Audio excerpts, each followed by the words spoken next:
presenters today is Brent Robertson, and Brent is going to talk to us a little bit about Twitter and Facebook and why it's important for businesses to use these social networks.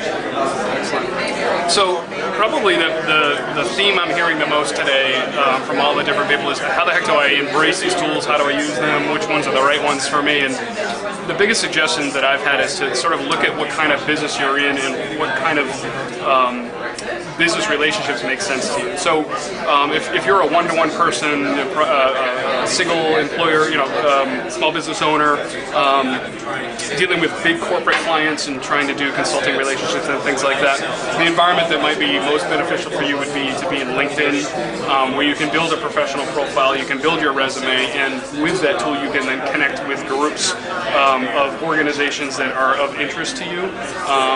If you are someone in the business of producing content or interesting research, Twitter is a fantastic way to publish really small snippets of information and to create a group of followers that are colleagues that might be interested in the types of things that you have to say on a regular basis. That can be incredibly powerful too for sharing ideas, getting leads into interesting businesses, or getting to meet some people one-to-one.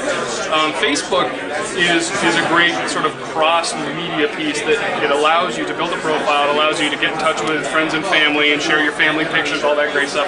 But where it gets really powerful is when you start using it for business and you start leveraging people you know, such as colleagues from the school you went to people that you worked with in past jobs, that as you get older are probably getting more and more connected into professional groups. If they are aware of the kind of things that you're doing on a regular basis professionally, they potentially could be networking you in as well. So putting all these things together, and I use them all in different ways, and each one really has its own use that's particular to it. It's amazing how much traction you can get and how you can start to really, if you do have relevant content that's of interest that people would care about, this is the place where you can make those connections. So you can take the content and your thought and what you've got as a thought leader, and you can find the people that are interested in what you have to say and put those two things together in a virtual environment. It's really amazing. And Brent, you were giving some tips before, and you were talking about you want to know who's following you. Can you talk a little bit about that? Why it's important to know who's following you?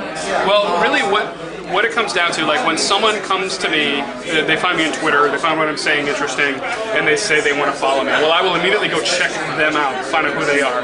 Because sometimes it's a legitimate colleague that's doing interesting stuff as well. And if they're doing interesting stuff, then I will follow them. And then so we can share each other's ideas and thoughts. Oftentimes you'll find people that, you know what, they have nothing to do with what you're talking about. It may be, superfluous contact, or it could be someone trying to sell you something. You can immediately see that they're not publishing of anything of caliber, and you can knock them out and not have to follow them. I think in all of these things, the way that you need to use them is you need to be speaking about stuff that people care about, that's relevant. As soon as you get commercial, as soon as you try to sell something on it, you're done. People will dismiss you completely. And the thing that's great about all of these is they're self-regulating. In other words, having 1,000 friends in Facebook, I mean, they could call you sort of a Facebook whore. That 1,000-person group, there's no way you can manage or know those people, right? Unless you're a celebrity. So when people see that you have a large group, they're going to dismiss you completely.